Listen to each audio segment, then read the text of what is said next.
Ministro, una pregunta bastante exacta, creo que se la han hecho muchas veces hoy en la mañana, pero estamos muy curiosos por la reunión con la fiscal general. Yo me quería enfocar un poco más, dándonos cuenta más o menos en el contexto en el que se da esta entrevista, tomando en cuenta que existe una negatividad entre el presidente y la fiscal general. Usted, después de haber tenido esta reunión con ella indicó que existe, digamos, un vínculo bastante exitoso con el Ministerio de Gobernación. ¿Usted aún así logra identificar si existe alguna barrera que logre existir para que se pueda gobernar en este momento? Lo que pasa es que con ella, en particular como jefe del Ministerio Público y fiscal general, estamos estableciendo algo que es fundamental y es mejorar las relaciones operativo-técnicas o técnico-operativas entre gobernación y las fiscalías. No es el MP en general, sino que por eso la menciono como jefe del Ministerio Público, porque como jefe del Ministerio Público ella debe garantizar esa coordinación institucional y lo está haciendo. Con la reunión de hoy llegamos a esa conclusión en temas de extorsiones, en temas de atención a la víctima, en temas de narcotráfico. Son cosas que ya venían dándose y han tenido, en el caso de las extorsiones, realmente han tenido éxito. Yo decía de que en esos términos tenemos que fortalecer el trabajo con estas fiscalías, particularmente, porque es el tema que más le afecta a la población y a nosotros nos interesa mucho abordarlo. Y solo termino la idea, el tema del contexto, honestamente, hoy tratamos de salirnos del contexto, porque el contexto es muy complejo, pero no podemos contaminar ese trabajo técnico operativo, porque si no, la criminalidad se nos puede disparar de una manera extraponencial.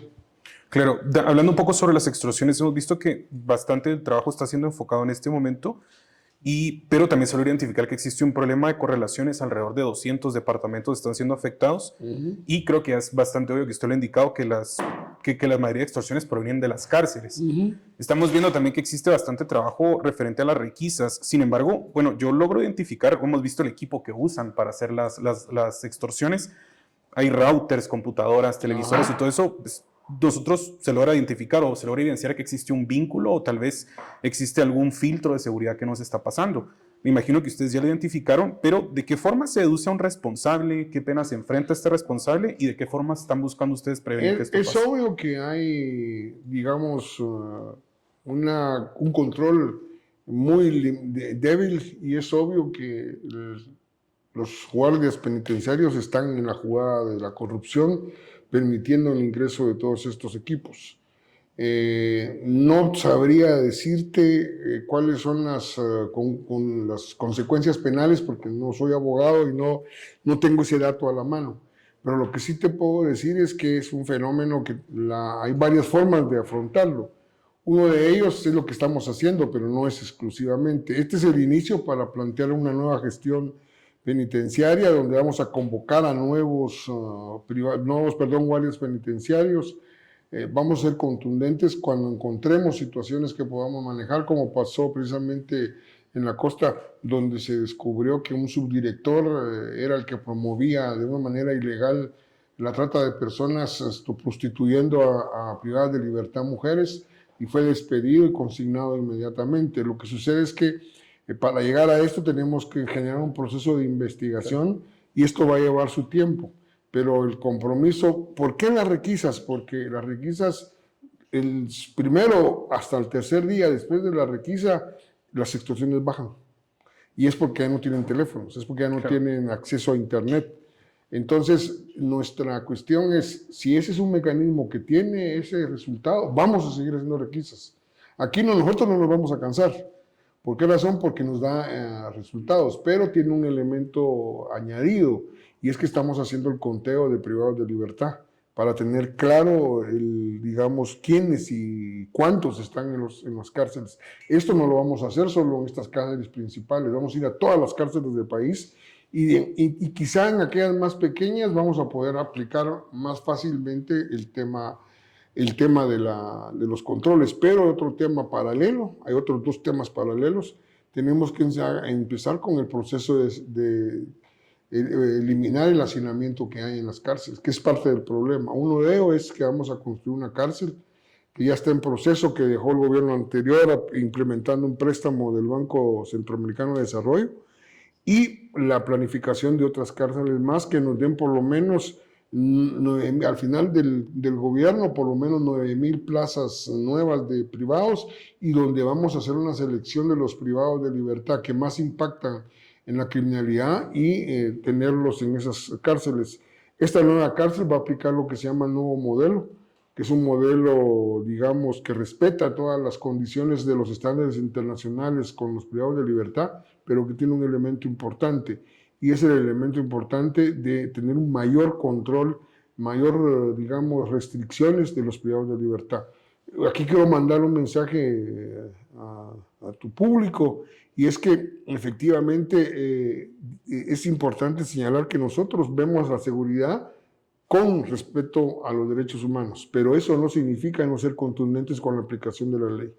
La ley da elementos disciplinarios para los privados de libertad, que no es dañar sus derechos humanos, pero sí limitar su capacidad de acción. Esto no lo ha logrado el Estado guatemalteco y nosotros estamos comprometidos a empezar con este proceso. Gracias, ministro. Una pregunta. Realizamos nosotros en el equipo de Escucha Digital, hay un monitoreo en redes sociales que logra identificar que hay entre 10 y 15 publicaciones diarias bajo la misma narrativa de que la violencia es imparable. La actividad de marimba que se realizó el viernes pasado fue contrastada en muchas ocasiones con un video donde se muestra que en zonas financieras empresariales ha habido incidencia de la comisión de delitos. ¿Cuál considera usted que podría ser el enfoque para eliminar esta percepción que tiene la población a veces mientras se realizan este tipo de actividades comunitarias? En primer lugar, es inevitable que un fenómeno o un hecho criminal afecte a un grupo de personas. Y es inevitable de que haya una secuencia de comunicación en las redes sociales sobre esto, y es inevitable que genere una percepción.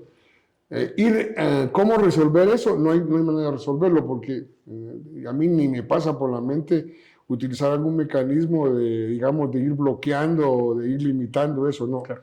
La gente puede transmitir lo que quiere, y de paso hago el paréntesis, pueden también grabar a los policías si no hay una acción judicial, es decir, no están en órdenes de captura, cosa por el estilo, pueden grabar al policía cómo se está comportando.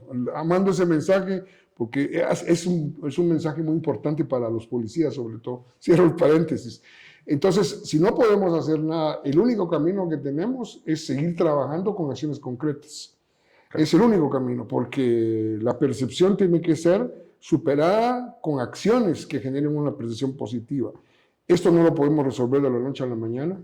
La percepción es percepción, pero para tu público yo le diría, miren, de acuerdo, publiquen lo que tengan que publicar, pero también tengan, digamos, una capacidad de buscar información que les permita decir si efectivamente eso es generalizado o es un caso que se está dando en una circunstancia determinada. Nuestro compromiso es que cada hecho que tengamos conocimiento, tratar de abordarlo con las limitaciones institucionales que encontramos. Tenemos 15 días apenas de haber tomado posesión. Hay muchas limitaciones, pero con esas limitaciones nuestro compromiso es responder.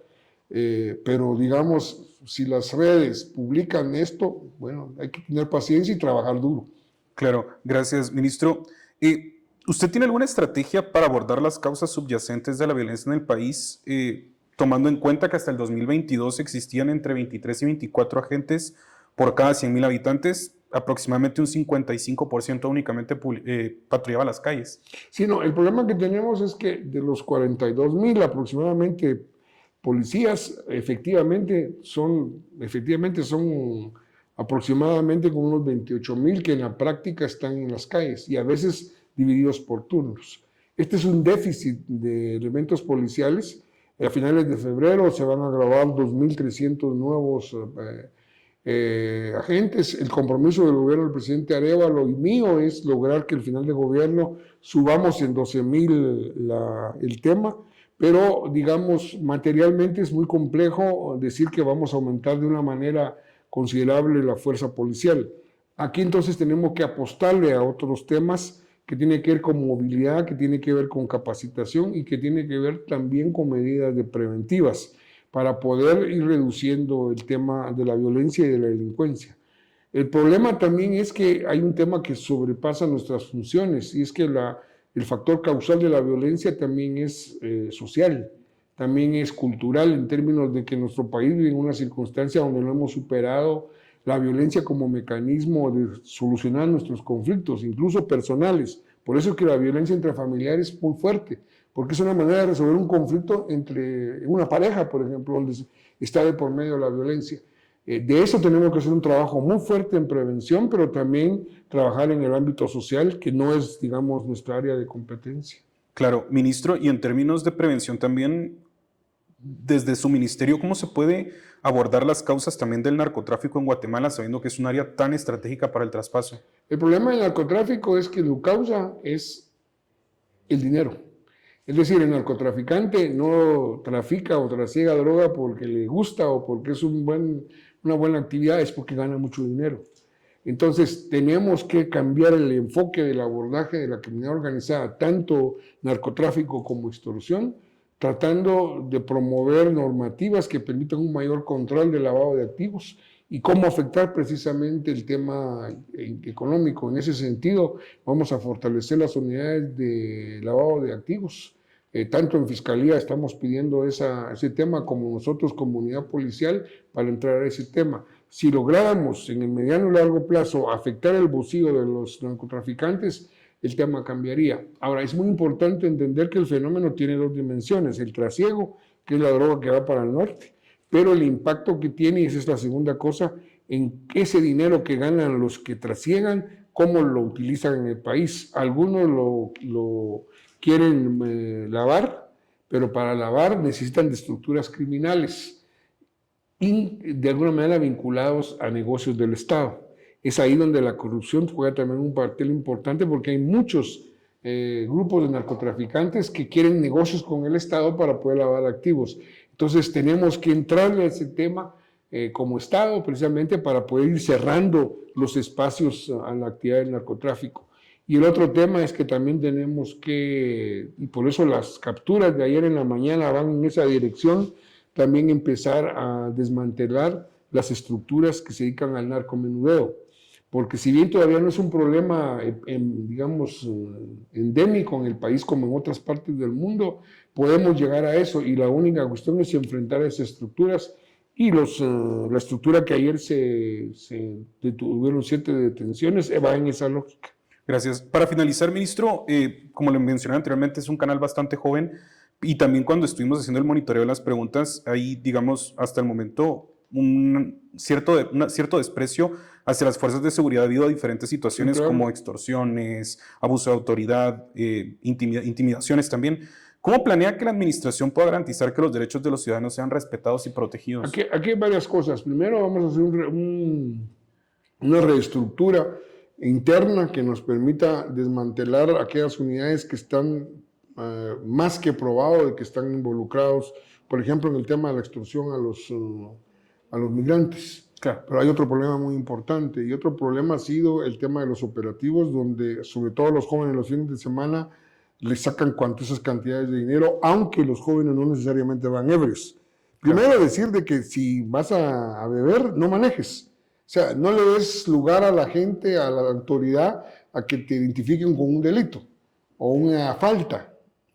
Y además hay que ser responsables, porque no solo está en juego la vida de uno, sino que también de otras personas. Es el primer mensaje que yo quiero mandarles. Si usen Uber, si van a echarse los tragos, diviértanse, sí, porque no pueden dejar de divertirse, porque es normal. Yo me divertía también, solo que en esa época no había Uber. pero usen el Uber. Pero hay otra cosa, de parte nuestra hay un tema importante. Tenemos la sospecha de que aumentó mucho esto porque hubieron cuotas desde los policías hacia los mandos hacia arriba de corrupción. Solo el hecho que ni el ministro, ni los viceministros, ni el director de la policía, ni los subjefes, que además para nombrarlos pasaron mecanismos de confiabilidad, estén pidiendo dinero, esto debe bajar. Pero vamos a generar todo un mecanismo con inspectoría para precisamente controlar esto. Y un mensaje importante: si tú eres joven, aunque te echen los tragos, aunque hayas cometido una falta, el policía no tiene por qué extorsionarte. Lo peor que te puede hacer es que te lleve a los tribunales y no te vas a quedar preso, no te van a quitar el carro porque la ley no lo permite. Entonces, si un policía, aunque te hayas echado los tragos, hace eso, denúncialo.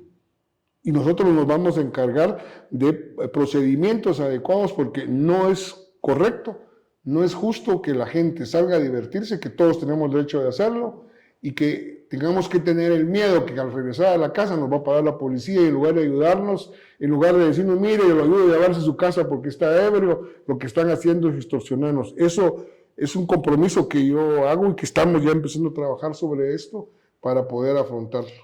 Muchas gracias, ministro, por su tiempo. De acuerdo, Gracias. muchas gracias a ustedes. Gracias, ministro. Mucho gusto. Mucho gusto.